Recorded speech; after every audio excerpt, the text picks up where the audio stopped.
Kita berdoa. Bapa di surga, inilah kerinduan kami, inilah doa kami.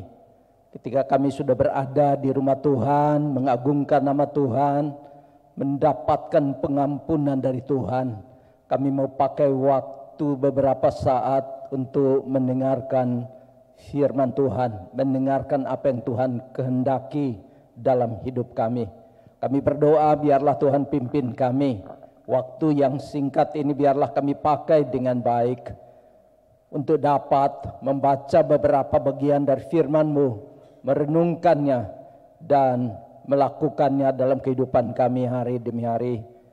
Kami berdoa untuk setiap kami, baik hamba-Mu maupun segenap jemaat yang hadir pada pagi hari ini.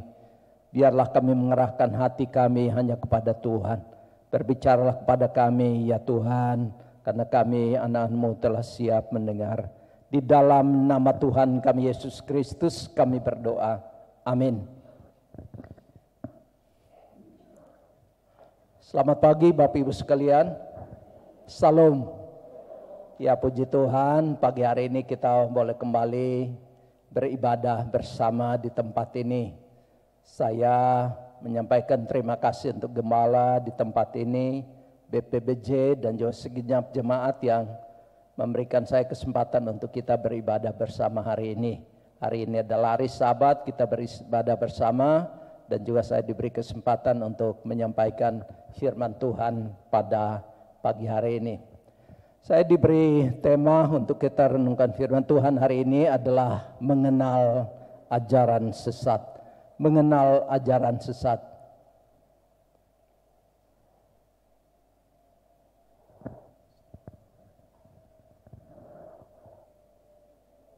Ya, berbicara tentang ajaran sesat, kita berbicara tentang suatu topik yang sudah setua Taman Eden. Suatu kisah penipuan yang didalangi oleh setan yang berlanjut sampai saat ini.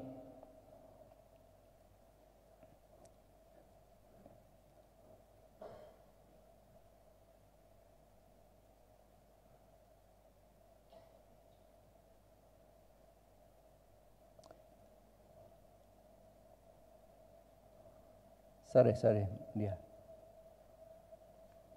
Iya. Ajaran sesat adalah suatu penyelewengan atau satu penyimpangan dari kekristenan yang alkitabiah, atau suatu ajaran yang sengaja menentang atau bertolak belakang dari ajaran Alkitab yang ortodoks atau ajaran Alkitab yang mula-mula yang kita kenal saat ini sudah dikanonisasi dari Kejadian sampai Wahyu. Ketika kita berbicara tentang ajaran sesat, bukan satu ajaran yang menyimpang atau distorsi atau menyeleweng baru di abad ini. Tapi ketika mempersiapkan bagian ini, kita tahu tadi saya katakan bahwa sudah setua Taman Eden. Bagaimana Tuhan menciptakan manusia, menciptakan Adam dan Hawa, kemudian memberikan firman, aturan-aturan sejak awal. Dan kita tahu ada oknum, ada dalang di balik dari itu, bekerja untuk membelokkan kebenaran itu. Dan kita tahu kisahnya yang memilukan, yaitu Adam dan Hawa memilih untuk mendengar apa yang dikatakan oleh iblis dibanding dengan apa yang dikatakan oleh Allah. Dan mereka melenceng dari kehendak Tuhan. Mereka tersesat, mereka jatuh di dalam dosa. Dan Alkitab mengajarkan kepada kita sepanjang sejarah ini, kita tahu bahwa ada ajaran-ajaran yang menyimpang dari ajaran Alkitabiah yang ortodoks. Masalahnya Bapak Ibu sekalian, paling tidak yang saya tahu, ketika berhadapan dengan komunitas atau ajaran-ajaran palsu, ajaran sesat yang diajarkan oleh penyesat atau ajaran palsu, pengajar palsu, mereka pasti katakan hal yang sama. Saya ini Alkitabiah. Semua katakan saya Alkitabiah. Entah itu Mormon, entah itu Saksi Yehova dan lain-lain, Alkitabiah. Nah ini kita akan berbicara lebih jauh tentang hal itu. Kalau kita tidak berhati-hati, kita akan makin jauh menyimpang dari ajaran yang Alkitab, yang ortodoks atau yang mula-mula.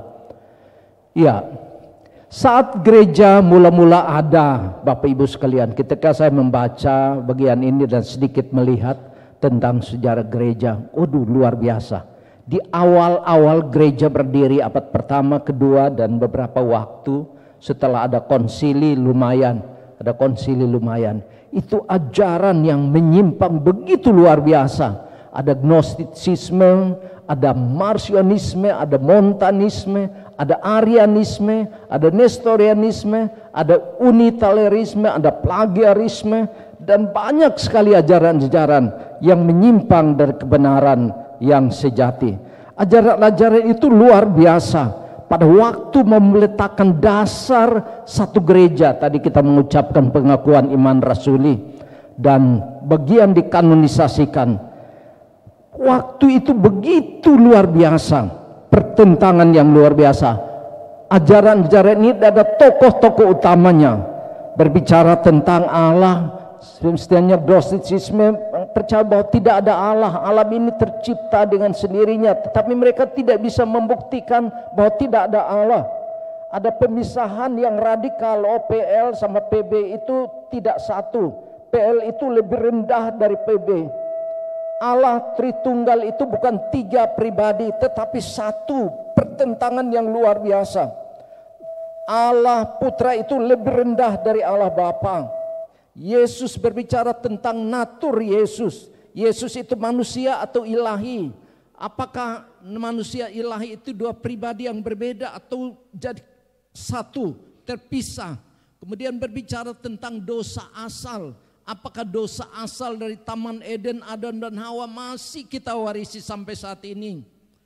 Dan penolakan dan tantangan yang luar biasa untuk memformulasikan ajaran yang benar yang didasarkan pada Alkitab yang ortodoks, berbicara tentang Tritunggal, juga pertentangan yang luar biasa.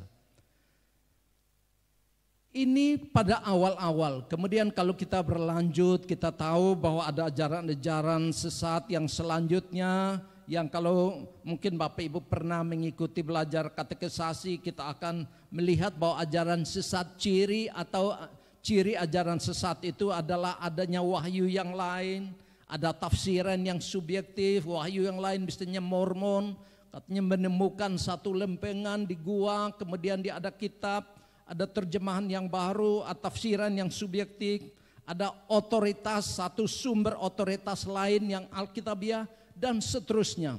Jadi bayangkan Bapak Ibu sekalian, ajaran-ajaran ini terus membayangi perjalanan gereja, terus membayangi umat Tuhan di sepanjang masa dan sampai saat ini.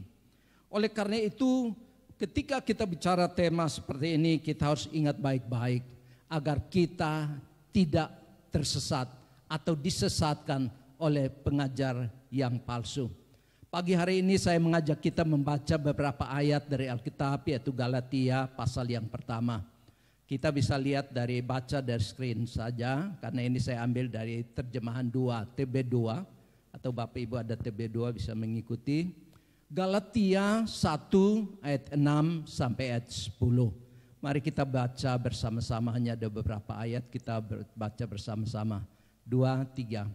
Aku heran bahwa kamu begitu lekas berbalik dari Dia yang dalam anugerah Kristus telah memanggil kamu dan mengikuti suatu Injil lain yang sebenarnya bukan Injil.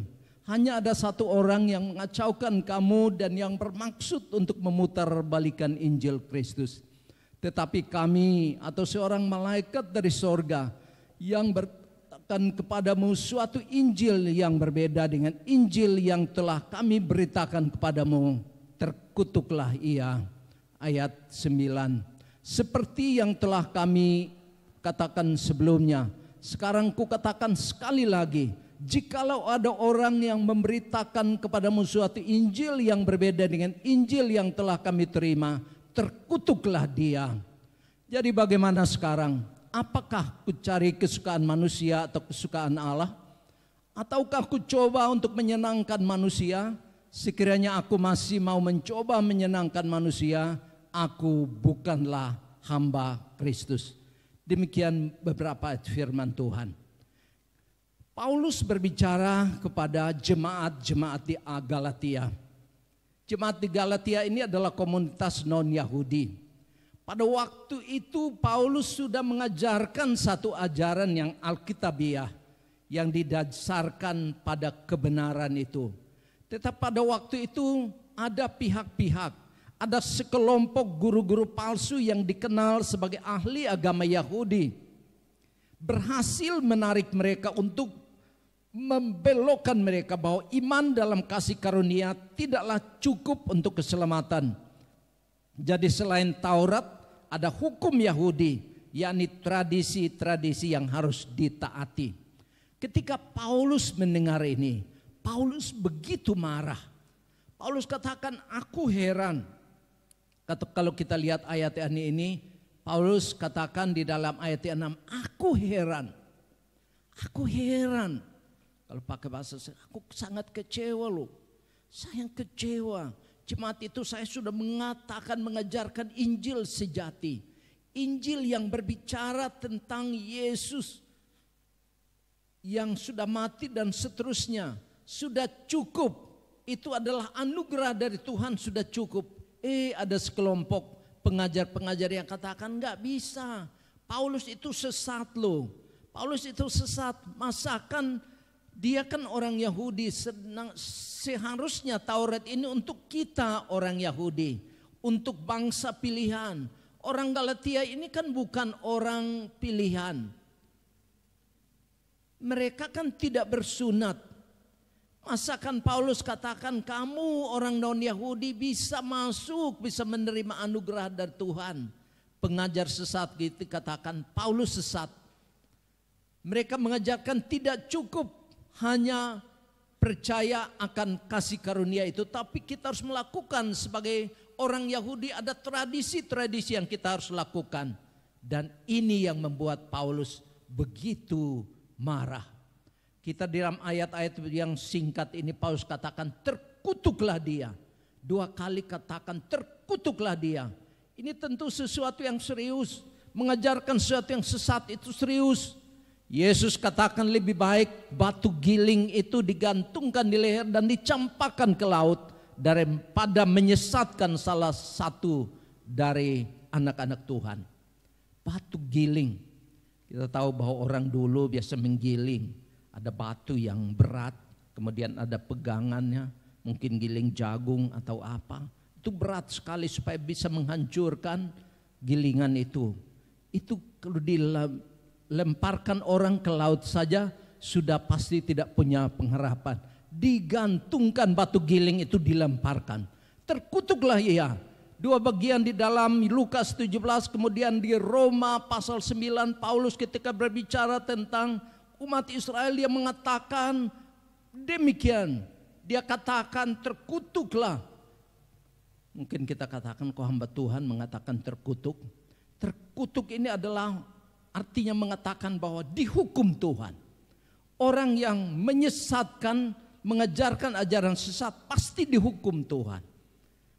Paulus serius mengatakan ini, bahwa mereka melakukan melenceng dari kebenaran firman Tuhan. Ya Bapak Ibu sekalian, jemaat Galatia terseret oleh muslihat iblis. Tentu di bagian, di balik daripada itu dalang yang tidak terlihat adalah dalang yang sudah jauh hari, sejak awal sudah memulai di Taman Eden. Dalang itu terus berkarya dulu, saat ini, dan seterusnya sampai Kristus datang kembali.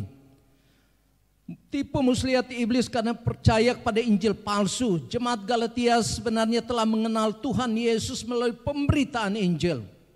Namun seiring dengan berjalannya waktu, fokus mereka beralih pada Injil yang palsu atau terpengaruh dengan pengajar yang palsu. Kondisi ini membuat Paulus marah sekaligus heran mengapa jemaat Galatia cepat berbalik dari Kristus dan mengikuti Injil yang lain. Bapak Ibu sekalian, berbicara tentang Injil yang lain barangkali masih ada. Kadang-kadang kita lihat bahwa ada ajaran sinkretisme, memadukan, enggak cukup. Beberapa waktu lalu di daerah saya kemudian ada mau pelantikan bupati di satu kabupaten. Kemudian datang dari pihak gereja, dari pimpinan tertinggi, tentu mungkin dari sinode. Setelah ibadah selesai masih ada ritual. Ada potong ayam, darahnya dipercikan di batu, kemudian mengatakan supaya daerah ini diberkati, darah ini dan seterusnya. Ada ritual-ritual, ada sirip pinang, ada bahasa-bahasa ritual dan lain sebagainya. Itu sesuatu yang betul-betul kalau Paulus masih ada sekarang ini, pasti kau terus katakan terkutuklah dia. Karena darah Yesus yang tertumpah di Bukit Kalvari itu darah yang mahal, tuntas. Dan yang terbaru beberapa hari lalu saya lihat di satu YouTube, di satu daerah di NTT, waktu Jokowi masih jaya-jayanya mereka membuat patung yang tinggi di sebuah bukit. Kemudian gejolak politik saat ini, mereka naik ke bukit patung itu, kemudian mereka sembahyang. Sembahyang mereka dalam pemahaman mereka ada Tuhan Allah, kemudian ada Tuhan yang menguasai alam, ada Tuhan yang menguasai semesta yang tertinggi, namanya kalau kita pakai bahasa kita Tuhan Allah, kemudian ada Tuhan alam, Tuhan bumi. Mereka berbicara kepada Tuhan alam bahwa supaya tidak terjadi demikian dan ada hal-hal yang menyimpang. Nah seperti ini, padahal mereka turun-temurun adalah orang yang Kristen, orang Kristen. Sudah diberitakan kepada mereka tentang Injil sejati, anugerah Tuhan. Kalau kita orang Reform atau Injili, kita tahu tentang tulip. Bagaimana Calvin mengajarkan tentang tulip. Tentang bagaimana totalitas orang jatuh dalam dosa, bagaimana anugerah Tuhan, bagaimana tentang pilihan dan seterusnya. Tetapi topik itu tentu berat dan tidak mudah. Karena selain ada Calvinisme, ada Arminian, dan itu topik tersendiri. Tapi yang jelas di sini bahwa keselamatan itu anugerah Tuhan dan tuntas sudah cukup di situ. Mungkin saat ini kita hidup, kita ada di sini berbagai latar belakang hidup kita dari orang mungkin ada yang dari latar belakang belum mengenal Tuhan, dari budaya tertentu, dari suku tertentu yang punya tradisi bahwa ikut Tuhan atau melakukan sesuatu harus ada hitungannya, ada hari baik, ada tanggal baik. Kalau mau cari jodoh tidak perlu doakan, lihat dulu sionya, dia lahirnya, dia apa, sio apa dan lain sebagainya, cocok atau tidak dan lain sebagainya. Itulah ajaran-ajaran yang tentu kemudian mengaburkan, tidak sejati. Dan ini yang seperti dialami sedikit oleh jemaat Galatia dengan konteks Yahudi dan non-Yahudi, Yahudi dan orang Galatia, Yahudi dan Goy atau bangsa tidak mengenal Allah. Pertentangan demikian tentang kasih karunia dan Taurat Yahudi.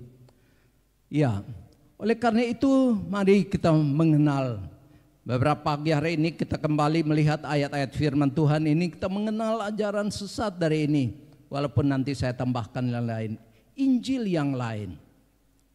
Injil yang lain, Bapak Ibu sekalian. Di dalam Galatia tadi pasal 1 ayat ini kita tahu ada jelas di sana katakan Injil yang lain. Injil yang lain itu adalah suatu ajaran yang sebetulnya bukan Injil sejati. Katakanlah Injil itu mengajarkan bahwa Yesus lahir di kandang yang hina. Yesus lahir besar, melayani, mati disalib, bangkit, naik ke sorga, akan datang kembali. Itu Injil yang ortodoks. Ketika kita menemukan satu ajaran, ini supaya kita bisa mawas diri. Ketika kita menemukan satu ajaran yang sedikit berubah, dari apa yang dikatakan oleh Alkitab tentang Yesus, katakanlah, kita harus menolak bahwa itu adalah Injil yang lain. Injil palsu. Injil yang lain itu Injil yang palsu. Injil yang tidak sesuai dengan Injil ortodoks atau apa yang kita tahu di dalam kanonisasi Alkitab ini. Oleh karena itu Bapak Ibu sekalian, kita harus memahami hal ini dengan baik.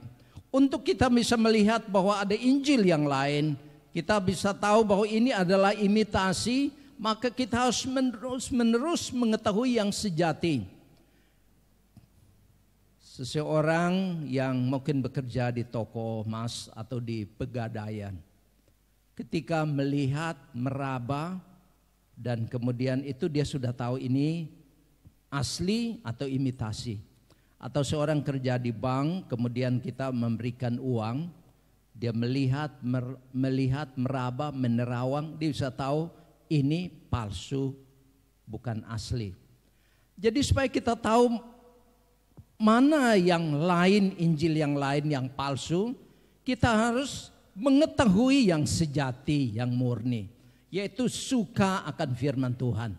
Saat ini memang kita hidup di zaman yang tidak mudah.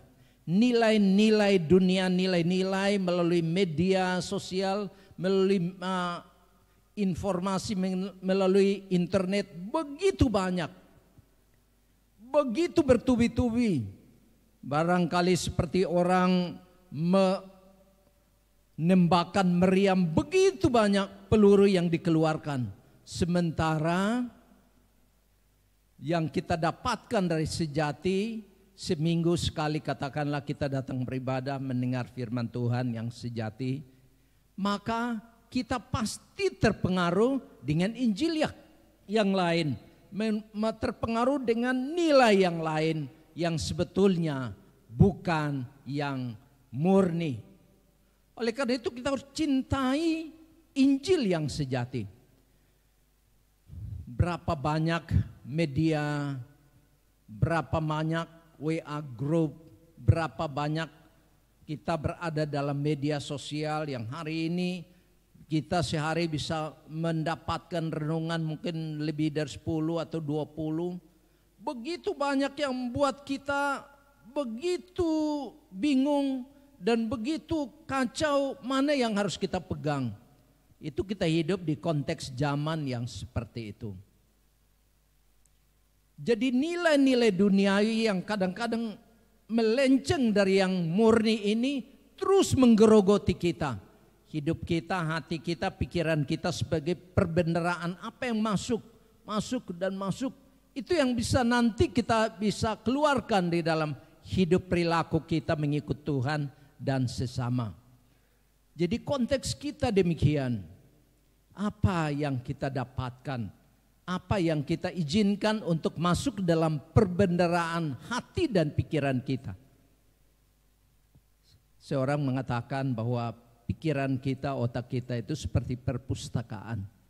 Buku apa yang kita koleksi?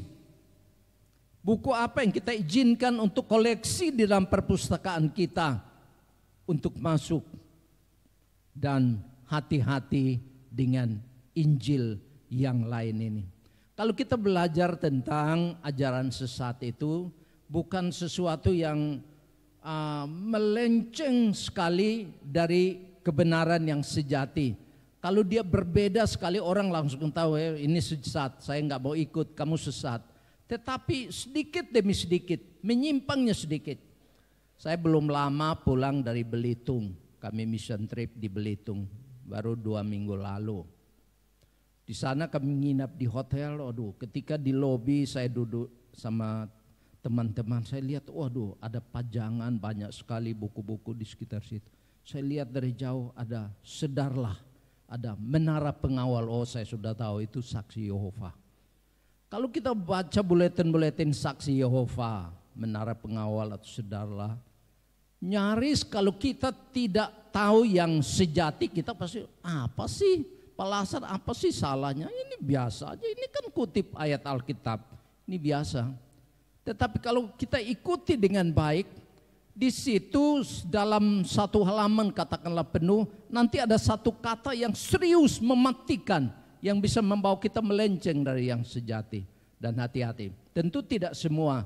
Kadang-kadang majalah buletin itu berbicara tentang kesehatan, tentang alam, gambar-gambarnya bagus-bagus, menarik. Kadang-kadang dia bicara tentang umum, tidak singgung tentang Alkitab, biasa saja. Tetapi suatu ketika sudah lama ada dua ibu saksi Yehova datang ke rumah saya. Mungkin dia tidak tahu yang saya hamba Tuhan, dia dari rumah ke rumah. Kemudian dia mampir di rumah saya, dia berbicara, dia kasih saya majalah itu. Kemudian ketika saya lihat pas edisi itu bagian depannya itu ada tulisan Yunani. Kemudian saya sedikit mengerti. Dan saya baru buka 1-2 halaman depan, saya sudah menemukan yang sesatnya di situ. Saya bilang ini kan tulisan Yunani, padahal dia nggak ngerti. Loh, kok Bapak tahu? Ya saya tahu. Kemudian saya tunjukkan yang melenceng, dia pergi dan tidak pernah kembali lagi ke rumah saya. Ya, maksudnya kalau kita tahu yang sejati itu, kita akan menolong kita untuk tidak tersesat. Ya. Untuk tidak tersesat ini contoh, kemudian ada Mormon kadang-kadang ada bule yang naik sepeda, pakai dasi. Satu bule, satu orang Indonesia, baik-baik memang sih. Dan banyak ajaran-ajaran. Tetapi yang lebih yang tidak terlihat saat ini, media itu, media sosial yang tidak bisa teridentifikasi.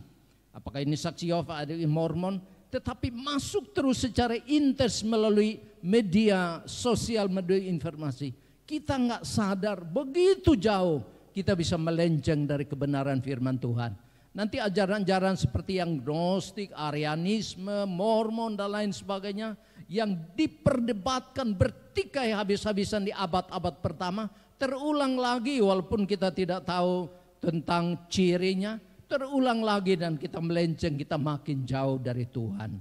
Dan tentu pengajarnya, orang disesatkan, pengajarnya itu terkutuklah dia, artinya akan dihukum oleh Tuhan. Injil yang lain. Kemudian hal yang lain, Yesus yang lain, tadi saya sudah singgung. Yesus yang lain, Yesus yang diajarkan oleh Alkitab adalah Yesus yang lahir di kandang oleh orang tua manusianya Yusuf dan Maria.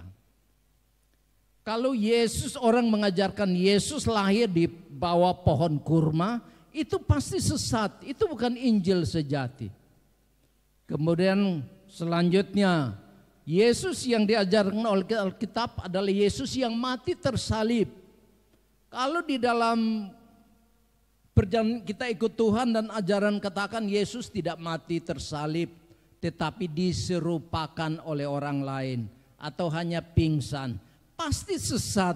Karena bukan hanya PB, perjanjian lama sudah mengatakan tentang Yesus itu. Mazmur katakan dia itu, Yesaya 53, Mazmur 22 berbicara tentang Yesus itu. Dia menderita, dia mati di kayu salib, seorang yang dihina. Dia Yesus mati, benar-benar mati. Jadi kalau pingsan atau diserupakan, itu Injil yang lain. Dan itu menyesatkan. Dan kemudian Yesus naik ke sorga. Kalau dikatakan Yesus tidak naik ke sorga, sesat. Yesus akan datang kembali. Itu Injil sejati. Kalau dikatakan Yesus tidak akan datang lagi, dia sudah selesai, itu sesat. Jadi kita yang dikatakan oleh Alkitab itu yang murni, yang bukan seperti yang dikatakan Alkitab itu sesat. Sekarang ini kadang di media sosial itu kadang-kadang begitu banyak berbicara tentang tokoh Yesus. Akhir-akhir ini kan pemerintah katakan tidak pakai lagi Isa Al-Masih tapi Yesus Kristus. Tahun depan nanti ada kematian Yesus Kristus bukan Isa Al-Masih. Ada kenaikan Yesus Kristus bukan Isa Al-Masih, untuk tidak mengaburkan. Karena Yesus yang diajarkan itu berbeda. Kalau kita pakai Isa Al-Masih bisa mengaburkan. itu agak berbeda dengan mungkin ajaran yang lain di luar sana. Tidak seperti yang diajarkan oleh Alkitab. Nah, kita harus berhati-hati karena kita bisa terpengaruh dari apa yang diajarkan Alkitab tentang Yesus ini. Yesus adalah Tuhan dan Juru Selamat. Kalau Yesus dikatakan Yesus adalah seorang nabi, pasti sesat. Terkutuklah dia, Paulus katakan. Terkutuklah dia, akan dihukum oleh Tuhan. Akan digantungkan batu kilangan dan dilemparkan ke laut. Orang yang mengajarkan demikian. Dan itu ya dan amin. Yesus tidak berubah. Yesus tetap sama. Yesus adalah pencipta langit dan bumi. Yesus akan datang kembali. Yesus akan menjadi hakim dan menentukan hidup dan matinya kita. Dan ini adalah sesuatu yang serius. Tragedi yang paling besar, yang paling serius dalam sejarah manusia adalah kematian kekal. Pencipta berpisah dengan ciptaan. Saya sering pakai istilah ini, sesuatu yang serius. Saking seriusnya Yesus meninggalkan tahta kesucian, datang menjadi hamba, taat sampai mati di kayu salib. Untuk menyelesaikan persoalan serius ini. Jadi kita tidak boleh berada dalam posisi terkutuklah kita karena kita melenceng dari Injil yang lain. Jadi yang dikatakan oleh Alkitab, pegang itu terus, tetap setia ikut Tuhan. Kalau orang mengatakan ya kita hanya dengar, tetapi kita punya pegangan, tetap ikut Tuhan dengan sungguh-sungguh yang diajarkan oleh Alkitab. Kemudian harga mengikuti Yesus. Harga mengikuti Yesus. Kita tahu bahwa di Alkitab katakan Yesus memanggil, mari ikutlah aku. Mari pikul salib, menyangkal diri, pikul salib dan ikut aku. Kalau harga mengikuti Yesus diturunkan standarnya atau dibuat lebih lunak, maka itu pasti bukan ajaran yang murni, pasti itu ajaran yang sesat. Jadi kalau katakan ikut Tuhan itu, ada yang katakan supaya banyak pengikut, supaya orang itu ikut Tuhan loh, ikut Tuhan itu luar biasa. Ikut Tuhan itu pasti kaya, ikut Tuhan sakit sembuh, ikut Tuhan pasti diberkati oleh Tuhan, ikut Tuhan tidak ada masalah, dan banyak hal yang lain, iming-iming yang seharusnya bukan seperti yang diajarkan oleh Alkitab. Kita ada dalam dunia yang telah terkontaminasi dengan dosa. Kita dalam dunia ini ada begitu banyak, kita seperti domba di tengah-tengah serigala. Kita juga ada dalam dunia yang begitu banyak hal yang tidak seperti Taman Eden sebelum jatuh dalam dosa. Ada penyakit, ada virus. Beberapa hari terakhir ini heboh tentang nyamuk yang diturunkan di beberapa tempat di Indonesia. Katanya untuk nanti ada mutasi supaya membuat kita kebal, kemudian menghindari demam berdarah dan lain sebagainya. Begitu ramai. Kita tidak tahu mana yang betul. Perang Israel dan Palestina saling mengutuk satu yang lain. Saya kalau berdoa untuk Israel dan Palestina, saya doakan saja, Tuhan, kami tidak tahu banyak tentang itu. Tapi satu hal yang pasti Tuhan tahu. Tuhan tahu mana yang benar dan tidak. Kita sama sekali nggak tahu apa yang terjadi. Dalam dunia ini, virus satu selesai bisa muncul yang lain. Kejahatan, orang saling bunuh, saling memusnahkan, saling bertikai satu dengan yang lain. Itulah kita berada dalam dunia seperti itu. Dan keputusan kita untuk ikut Tuhan itu ada harga yang harus dibayar. Mungkin di tempat kita bekerja, kita akhirnya mendapatkan intimidasi, atau kita dibuat susah karena kita minoritas, dan banyak hal yang lain. Tetapi ikut Tuhan itu harus seperti yang diajarkan Alkitab. Menyangkal diri, memikul salib, ada salib, dan terus setia sampai akhir, karena ada kehidupan kekal mahkota kemuliaan yang diberikan Tuhan bagi kita. Kemudian yang terakhir adalah keselamatan oleh perbuatan. Ya, tadi saya singgung tentang Calvinis, tulip. Keselamatan oleh perbuatan. Ada tambahan-tambahan. Orang katakan, nggak cukup. Nggak cukup kita percaya pada Yesus. Tidak cukup kasih karunia Kristus cukup untuk keselamatan.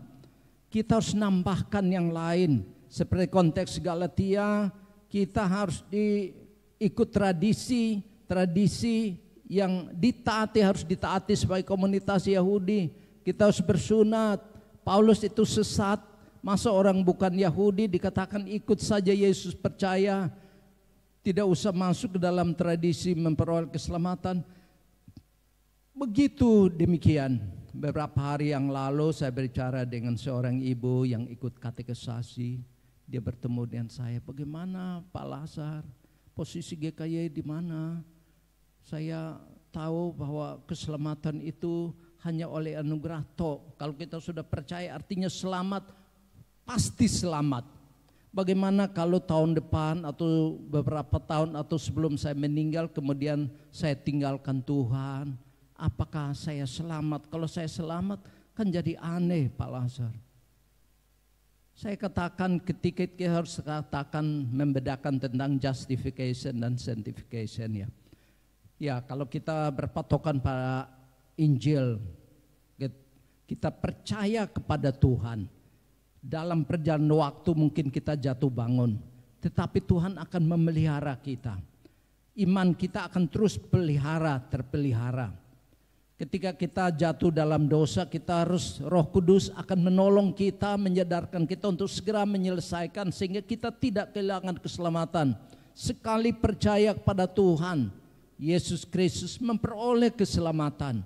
Sampai selamanya, sampai kehidupan kekal kita selamat. Kalau orang sampai menyangkal atau murtad itu sebetulnya mulanya dia belum percaya. Sebab orang yang kalau percaya kepada Tuhan dengan sungguh-sungguh mau mati sebagai martir, juga dalam sejarah gereja kita tahu banyak orang mati sebagai martir, gak mungkin menyangkal. Dan Tuhan juga akan menolong dia, Roh Kudus akan memelihara dia. Jadi kita dideklarasikan benar oleh Tuhan. Dan kemudian kita masuk dalam proses sanctification, proses pengudusan yang terus berlangsung seumur hidup. Orang bisa saja kelihatan dia jatuh dalam dosa, tapi kita nggak tahu ketika dia kolaps sudah meninggal, katakan Yesus anak Allah, saya percaya kepadamu, kasihanilah aku. Kita tahu kisah penjahat di sebelah Yesus memperoleh keselamatan. Artinya Tuhan akan memelihara kita. Kita yang kalau sudah percaya Tuhan Yesus kita selamat, pasti selamat, bukan semoga selamat. Dalam dinamika hidup kita mungkin naik turun, tapi Roh Kudus akan menolong kita. Tuhan akan memelihara iman kita. Kita selamat. Mungkin dalam tantangan hidup yang tidak mudah membuat kita begitu banyak, membuat kita nyaris meninggalkan iman kita. Tetapi Tuhan itu menjaga, melihat dan menjaga iman kita. Roh Kudus akan menolong kita. Ada waktunya dan kita pasti selamat. Percaya kepada Tuhan memperoleh keselamatan. Di dalam sanctification ini kita berada dalam proses tetapi memperoleh keselamatan di dalam Tuhan. Ya, mengapa orang yang sudah percaya Tuhan, mengenal Injil sejati bisa terpengaruh dengan Injil yang palsu? Kita tahu bahwa orang itu tidak fokus kepada Tuhan. Dan kita tahu bahwa ada dalang, jadi kita harus mawas diri, ada dalang. Kita mengetahui yang sejati dan kita tidak, pertolongan Tuhan kita tidak terpengaruh sehingga kita tetap setia sampai akhir. Billy Graham mengatakan seluruh tulisan dalam Alkitab mengajarkan kita untuk melawan nabi-nabi dan guru-guru palsu yang datang kepadamu dengan menyamar seperti domba, tetapi sesungguhnya mereka adalah serigala yang buas. Dari Matius. Terkadang sangat sulit bagi orang Kristen untuk mengenali nabi palsu. Tetapi dengan kita makin mengenal Tuhan, memiliki relasi yang intim dengan Tuhan, kita bisa tahu tentang ajaran palsu. Jadi seluruh Alkitab, sebelumnya dari Taman Eden, gereja mula-mula, seluruh Alkitab berbicara tentang hal ini. Kita harus lawan. Kalau kita tahu itu sesat, kita harus mengatakan yang sejati. Lawan, mengatakannya. Entah dia percaya atau tidak, kita mengatakan yang sejati. Apalagi diri kita tidak boleh terpengaruh dan sesat dengan ajaran yang tidak sesuai dengan kehendak Tuhan. Dan Yesus sendiri ketika Matius 24, Yesus berbicara tentang nabi-nabi palsu yang akan mengadakan tanda-tanda yang dahsyat dan mujizat-mujizat, sehingga sekiranya mungkin mereka menyesatkan orang-orang pilihan juga. Mari waspadalah, mawas diri dalam mengikut Tuhan, agar kita tidak tersesat dan kita mendapatkan hukuman dari Tuhan atau terpisah dengan Tuhan. Kita sudah percaya kepada Tuhan, kita sudah menerima Injil yang sejati. Doa saya kita semua yang di sini sudah percaya dengan sungguh-sungguh dari hati kita, sudah menerima Yesus Kristus sebagai Tuhan dan Juru Selamat kita. Mari kita terus setia mengikut Tuhan dan tidak tersesat dengan ajaran-ajaran yang tidak sesuai dengan kehendak Tuhan. Kiranya Tuhan menolong kita. Amin. Kita berdoa. Bapa di surga, terima kasih ya Tuhan untuk kebenaran firman-Mu yang sudah kami baca, kami renungkan pada pagi hari ini. Kami berdoa untuk setiap kami, baik hamba-Mu maupun segenap jemaat yang hadir pada pagi hari ini. Kami bersyukur Tuhan menyelamatkan kami. Kami bersyukur Tuhan memilih kami sebagai umat-Mu, umat kesayangan-Mu. Kami bersyukur kami telah menerima anugerah dari Tuhan, bukan karena jasa baik kami, tetapi anugerah dari Tuhan. Biarlah kami menggenggam ini dan setia mengikut Engkau. Dalam perjalanan iman kami mengikut Engkau, biarlah kami mencintai firman-Mu, suka akan firman-Mu, agar kami tidak mudah diombang-ambingkan atau disesatkan oleh pengajar yang sesat yang mengajarkan ajaran yang sesat di sepanjang hidup kami. Tolong kami ya Tuhan, di dalam nama Tuhan kami Yesus Kristus kami berdoa. Amin.